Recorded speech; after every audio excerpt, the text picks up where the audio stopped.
me, photography is a way that I can express certain thoughts and ideas I have about culture to a very wide audience of people, because lots of people don't like art, but they seem to relate to photography because it's something they understand, because it's something they can actually do at home. So photography for me is a very slow and very planned way of communicating a very specific idea to an audience that doesn't, or maybe doesn't necessarily like to go into the art world.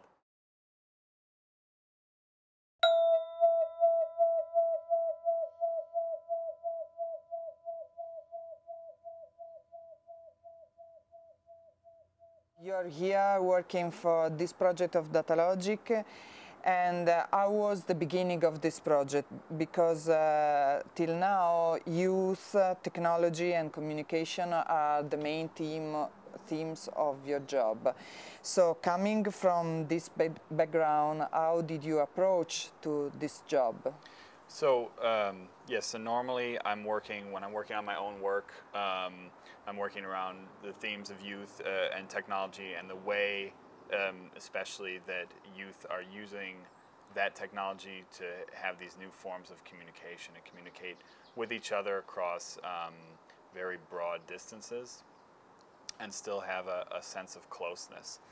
So when I was approached for the book and we were working around a theme of innovation, I wasn't quite sure how to picture that, because to me it's something that is a little bit intangible and it's a little harder to be pictured. So I wasn't quite sure what to do. And so when we began the project, when we actually began shooting, we started to focus on the people and the people that are there and that are working.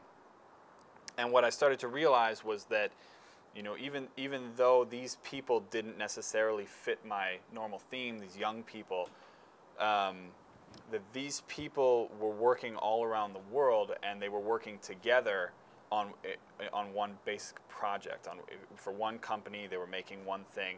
And so there were all these connections that were being made around the world with a company like this. And those type of connections are only possible when thinking about the communication technology. So a lot of my themes are still wrapped in this project, even though this is much different than how I normally work.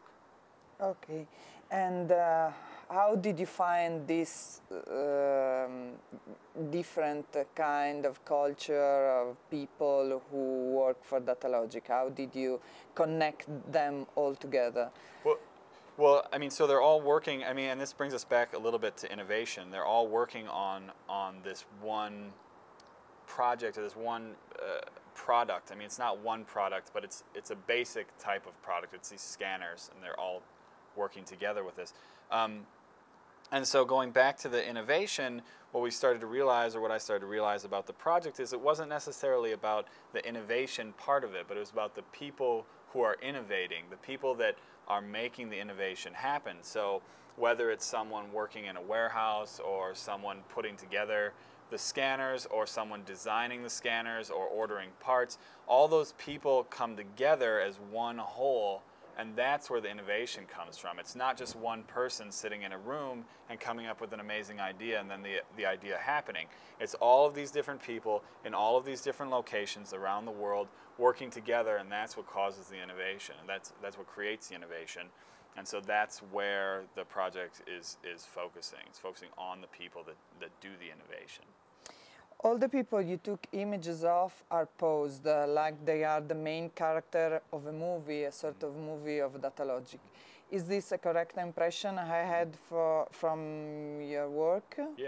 Yeah. I mean, all of my work in the past is always this very. We would use the term staged for the other work that I've done. These are very much posed.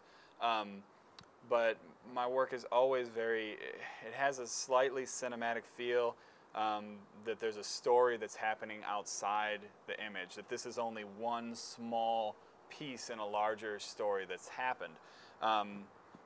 So yes, all of these people, they are characters. They're characters in the story that is Datalogic. And so I'm trying to reflect that a little bit with the images. They're supposed to be characters in these images as well as in real life. We choose photography for this project because we think that is an universal language to speak about such an international company and business. Do you really think that nowadays a photographic language is universal? Yeah, I agree with you completely. I think that there's something about the image, the single image, more so than writing, more so than maybe even video, because there's language involved usually. But there's something about the single image, especially of a person, especially of another human being, where when one human is looking at another human, the gestures and the face and the recognition between the two people, the person in the image and the person looking at the image, there's a connection that's made there that's not possible in any other art form. It transcends language, and there can be so much emotion and connection between two people, even though one is just photographed and the other person is in the real world. So I think it goes further than anything in conveying an idea to someone else. The first project you worked to was, the name is The Illuminati, and it was exhibited, we can say, all over the world, in many museums, in many exhibitions, and it had a great success. How do you explain and how do you this success, and how do you start this project? Well, I'll explain the success first, and that the success comes back to the universality of photographs and certain gestures. And so I was speaking about, in that work, I was speaking about complex ideas of technology and connection between people, and also isolation from the technology as well. That's very hard to communicate to someone in another language through writing. It's just a very a lengthy subject. So you can write papers on it that are pages and pages and pages trying to talk about the idea. But there's something about photography where the images in the Illuminati are very simple. They're very focused on the people in the images.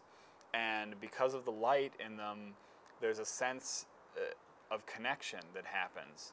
And so it's really interesting for me, and I think the big reason that that project was successful is that in one image, in one single image that's mostly black, mostly dark, all of the ideas of communication and of loneliness and of something happening inside the mind are all conveyed at once. I think part of the success of that project is its simplicity, yet it still seems to convey all the ideas that I wanted it to convey. You print most of your images in big size, sometimes real size or maybe more. What is the relationship you want visitor to have with your images? Yeah, I really want people, when they're looking at my images, to relate to the person that's in the image, to relate to the character that's in the image. And there's something like with images that are this size, or 8x10 is a classic photography size, there's something about those images that the person looking at them doesn't fully relate because the character in the image is so small. And so part of the reason to print large and to print close to life size is that the character in the image becomes more relatable to the viewer. Now something else happens when you start making those characters in the image larger than life. Something completely different happens. But when you get close to life size, half life size, in that area, something happens between the viewer and the character in the image where they start to feel not like that person is a picture, but they start to relate to that person on a human level. And so that's a big reason why I print so large, mostly for my own work.